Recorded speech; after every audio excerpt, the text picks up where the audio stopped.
Wanted to do a quick video showing the door locks working. That's opening, and you can see them working all through the car. If you lock it again, and let's just show you now, the trunk should open, which it does, as well as the fuel door.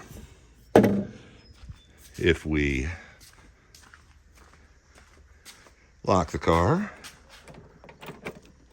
you'll see all of the door locks have worked. You catch that one over there? And you'll also notice that the trunk no longer opens, and nor does the fuel door.